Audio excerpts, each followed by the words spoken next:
you love the intro music? It was either that or this Stickers Girl. So before you all start thinking the Susan Boy has really got a bit rough lately, just to introduce myself, my name's Abi Myles. I am the world's premier female Nicholas impersonator. They asked me to do things on this night. But I won't do that. For you all. That's the closest I get to trying to say. So, the more observant amongst you might be thinking, that person's not what they seem. Yeah, it's true. So, I'll address the obvious. Number one, this is not my natural hair colour.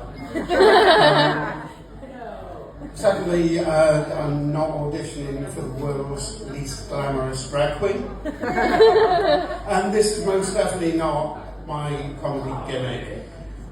It's too much effort just to get a few laughs. So, this is me. My name's Abi. I'm transgender. That feels like an AA meeting, doesn't it? My name's Abi. I'm an alcoholic. It's not entirely true. I just had to drink before I did this. None of this was written down. I've gone off script.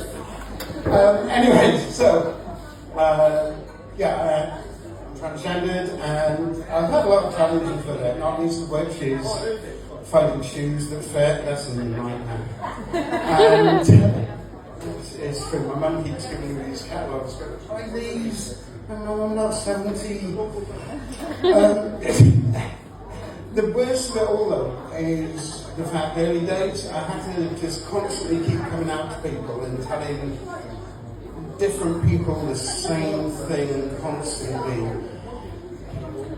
And now I stand in rooms in front of strangers and tell the same jokes constantly. That's ironic. But I ended up, I got so fed up with it, I just wrote a book and published that.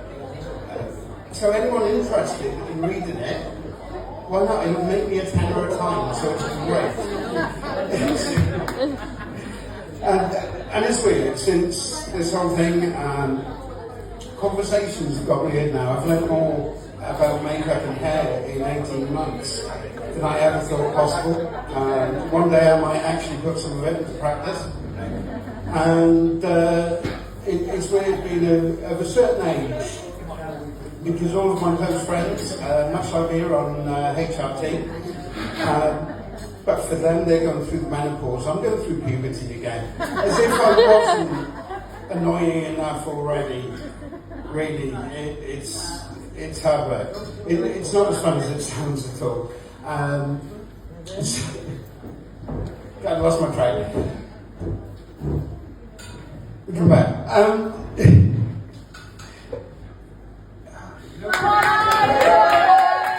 2 seconds.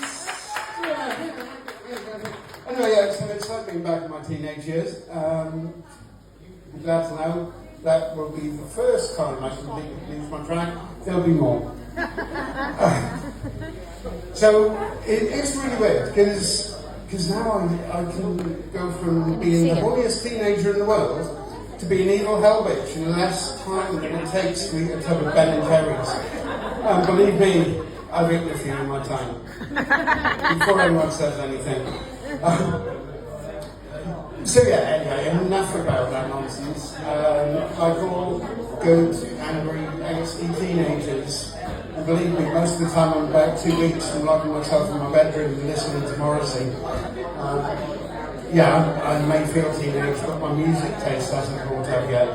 So, I want to talk tonight about something that really, really annoys me.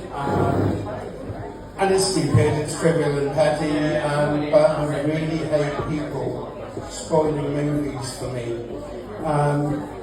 This happened in the late 90s, I think 1997. Yeah, I am old in my work. Emotional as well. There was a big movie out. It was getting critical acclaim, everyone was loving it. And I thought, you know what, I'm going to see what the fuss is about. So I booked tickets for me and my then wife. And we were like, right, let's go and see this film, it's going to be brilliant. And then I made the mistake of telling someone who'd already seen it. And they were like, oh, it's amazing, you're going to love it. Especially the bit when. And they totally voiced up the film for me. And I was fuming. To this day, I still can't watch Titanic. Thank you for the sympathy packs, that's fantastic. I didn't even have to pay you. So just after that, a couple of years later, there was another film called Sixth Sense. Have we all seen Sixth Sense? Yeah. Before I mess it up for you all, right? Because that's part of the punchline. So Sixth Sense came out, brilliant film, massive plot twist. The kind of thing you can only ever experience once before the magic and mystery is gone from it. Just like marriage. And it was really weird because they actually shared something in common with Titanic, believe it or not. I see dead people. Yeah. Oh, well done, Carl. You saw this last time. You finally got it. I'm impressed. But I did hear recently that the director of Sixth Sense is actually signed up now to do a remake of Dirty Dancing. Yeah, there's a massive twist at the end.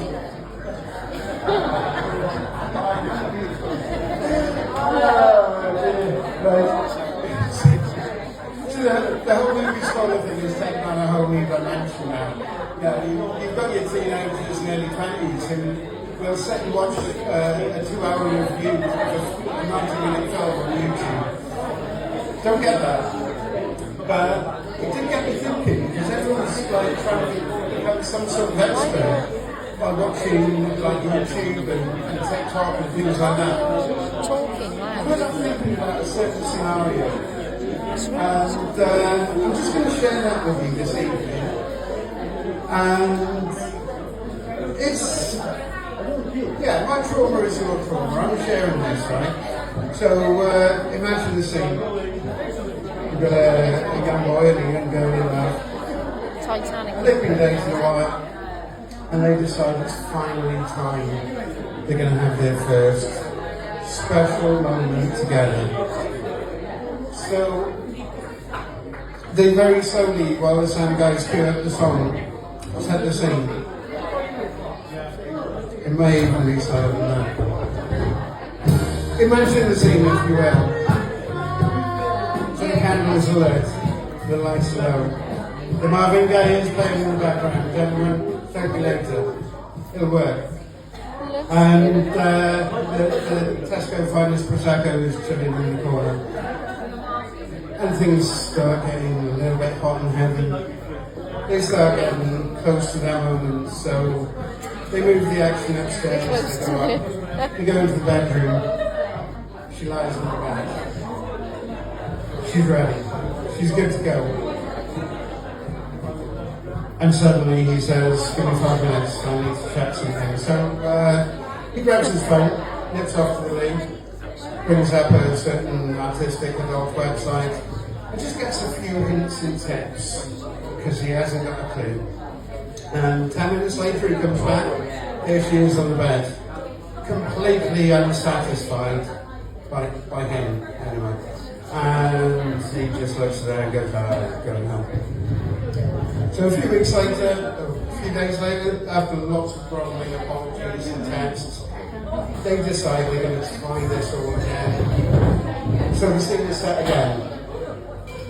If we've got this right, Marvin Gaye comes back on. The atmosphere is there, the scene is set. She sits there and waits. Now this week he hasn't been idle, he's sat there at home watching those artistic adult videos. He knows the tricks, he knows the score, he's got this nailed. So he goes up, he knocks on the door. She answers the door. He stood there in a pair of overalls and a toolkit and says, hello love, I've come to fix your boiler. you have seen the same adult movies as I watched growing up, obviously. If you need an explanation, please see me after class.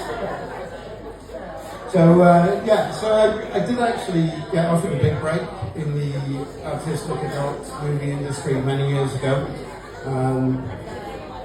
Was absolutely gutted to find out that I'd been cast as the husband who leaves early for work. Not my finest moment. But I have had a lot of jobs over the years. I left school, I trained as a car mechanic, and my weekends were basically lots of people crawling out of the woodwork, offering me a tenner to fix their car. And then after that, I trained as an aircraft fitter. Weirdly, no one crawled out of the woodwork offering me a few grand to fix their Learjet. Don't know what's going on there, but after that, I started working in an office. Mainly because people couldn't ask me to do jobs on the weekend, because not even I knew what I did. But it's weird now, on my quest for fame and fortune, and believe me, this is the biggest tip you'll get all night. If you want to get rich and famous, don't do comedy. Best advice you'll ever get. In fact, two things, right? Comedy and writing books. I'm doing them both, and you're never getting rich off either. And bit of paper. Job done. So, the people I work with have got wind of the fact that I'm attempting to occasionally be funny and mostly failing. And they're full of this amazing / terrible advice. And I was in work the other day, and a guy came up to me and said, you're a comedian now, aren't you? And I said, yeah. And he said, I've got this amazing joke for you. Alright then. And they proceeded to tell me the absolute worst joke in the world ever. It was appalling, but they had the gall then to follow it up with, you can use that if you want. So I saw him the other day, and before he could say a word to me, I went up to him and I said, Jeff, you're a cleaner, aren't you? He said, yeah. I said, yeah, what's wrong for you? Go in the toilets, change the new paper. You can use that if you want.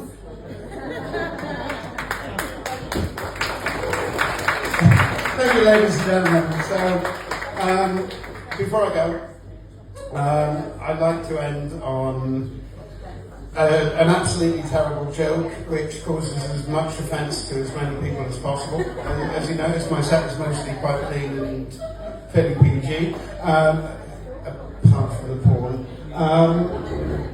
But tonight, I'm going to try and offend as many people as possible. So, Jesus Christ walks into a hotel. He puts 3 nails on the counter and says, can you put me up for the night? Thank you everybody, you've been fantastic, I've been having, come back again.